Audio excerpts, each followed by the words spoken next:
It's Tuesday. It's much later than I'm normally at, 6 o'clock. So some neighbours over there. I don't want to get them on camera in case they don't want to film. Yeah, so it's 6 o'clock. It's about 20 degrees, but I'm sitting in the shade. I'll show you in a second. The sun's gone behind the trees around the pond. So what I thought I'd do is, it's been very hot today and burning sun, is I'd sit at home and I'd have an early morning, but that didn't work. For some reason I overslept. It's not like me to oversleep. I'd have an early morning and do some work in the sunshine of the morning before it gets too hot, and then come down again in the evening, but it didn't work out that way. So I've come down in the evening and I'll show you what I'm going to do.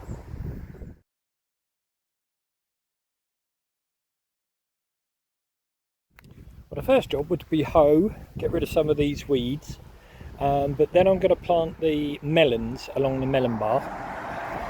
Then I've got some more tomatoes, so I'm going to plant those in a row, excuse me, up here.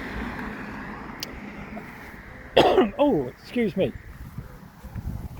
I brought down a few more, my last of my butternut squashes, so I'm going to pop one in there as that one died. And then these three can go across here. Again, I need to hold this. And then these tomato bushes are going to go in a row across there. At the end of the plot, my family came over today, which is why I've removed this. I need to put this back. And they came and took all my strawberries away. Lovely. They also took away the last row of spinach, half row of spinach, because it had gone to seed. Again, this heat has another victim. So this is where that kale was, which I've transplanted in there, which seems to be taken. But the other end was spinach, but it went to seed very quickly. So what I'm going to do, I'm going to put another row of tomatoes in there as well. I've still got tons and tons of tomatoes, don't worry, I've not run out yet. This is some more, well, it's actually sunset shard, so what I'm going to do is put 2 rows across there in between the beans and the leeks. And then I brought down the last of the turnips, and I'll do turnips here. And if there's any left over, there's a half row there that I can fill in. At the end is the last of the kohlrabi, which has been sitting around at the bungalow, and that can go in there. And there's a couple of spaces as well that I can pop 1 or 2 in. There we go. But I'll do the kohlrabi, the shard, and the turnips. I'll do those tomorrow, early in the morning. Tonight it's just going to be a bit of hoeing and getting the tomatoes and butternut squash and melons in. So I'll get on with that now, and I'll see you later. It's, what day is it? It's Wednesday, is it? Is it Wednesday? Thursday. So it's Thursday the 18th? No, 15th. Gosh, time's flying already. Halfway through June. It's 8 in the morning. It's beautiful summer's day. No rain. We have heard from the Met Office there might be heavy showers on Sunday. Woo! Finally. Must cover up the garlic and onions I'm trying to dry out, but not too much because I don't want them to sweat. Right, why am I talking to you at the moment? I want to show you this. Oh, sun. Polytunnel hype. That's the wood for the basis of the polytunnel. So it's going to be 3x2 uprights on the corners and halfway down the centres of the main run, and I might do another 3x2 around the door. But the rest is going to be 2x2, and what I'm going to do is make very simple squares.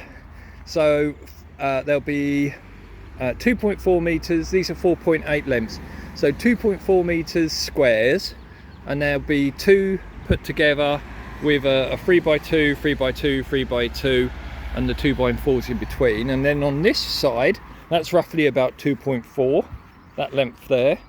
So there'll be another square there, then 2 more that side, 1 more that side, and then 2 for the roof. And then there'll be supporting struts in between. Now, if I don't have enough wood, the good thing is this was from a local building merchants. These long 2x2s treated were £8. £8, so that's £4 for a 2.4. That's actually really good. Delivery was a £5, so not too much at all. I'm really actually pleased with what I've got. So the whole polytunnel wood is going to cost about £200. The plastic maybe £80 to £100 on top, because it's going to be professional quality polytunnel plastic from someplace like First Choice Tunnels or somewhere like that. I'll put down all the links when I actually come to build it. And it's going to be obviously 2 meters high this side, with the slant there, and then it'll go up to 2.2 meters the other side, and I used the 0.2 meters just to make little corner supports and stuff. Yeah, but I'm not going to do it in heat. I'll do it in the evenings or early mornings. Bring the saw down. I've got no obviously I've got the electric screwdriver, but it's only a cheap one. I'll borrow my ex-wife's DeWalt one, which was mine a little while ago. I'll borrow that as well, so I can drill and screw with 2 different electric screwdrivers, drills.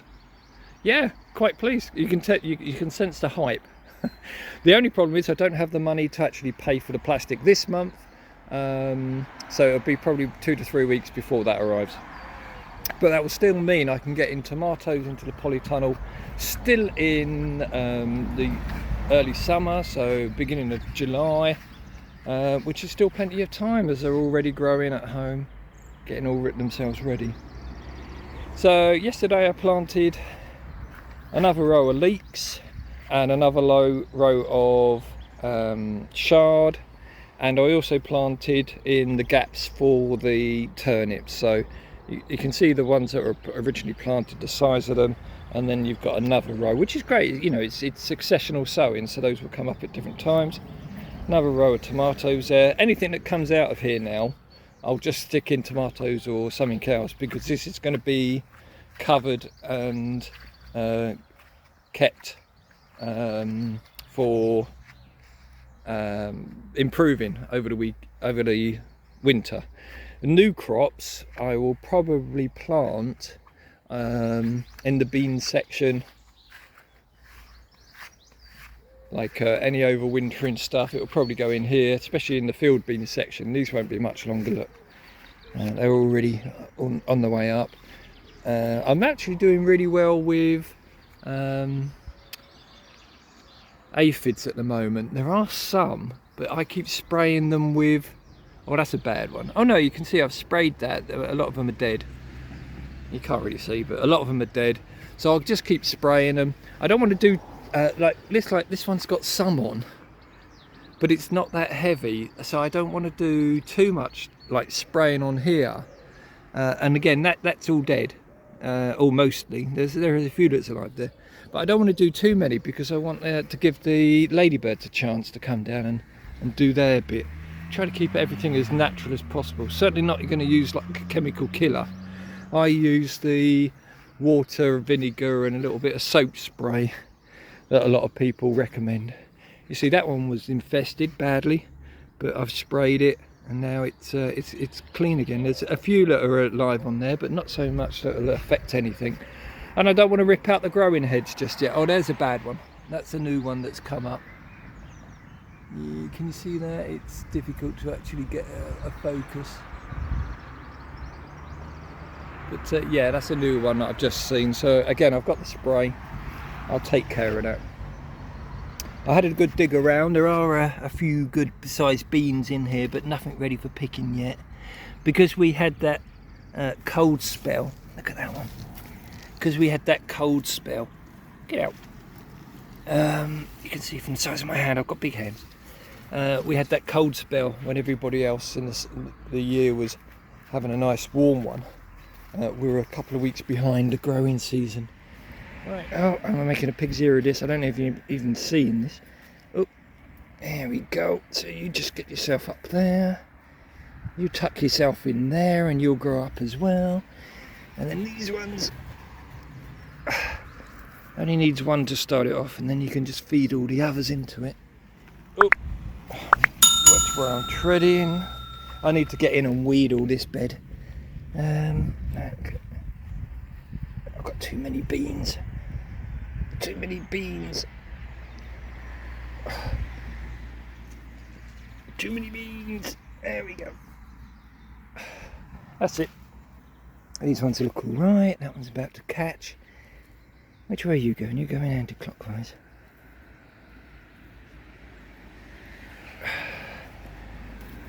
There we go.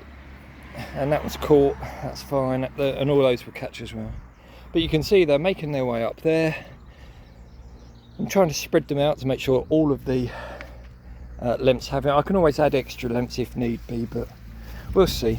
And the thing is, because these are that's about 8 foot, and then they've got more to spread out at the top if they want. There should be a very good number. I am thinning these out gradually. My family took some for salads and for bunny food. They had all the spinach that had gone to seed for bunny food. What they don't need, they'll freeze down and just get out gradually. Yeah, everything needs a good weed, but I'm keeping up with the watering, which is great. All right, I'll speak to you guys later.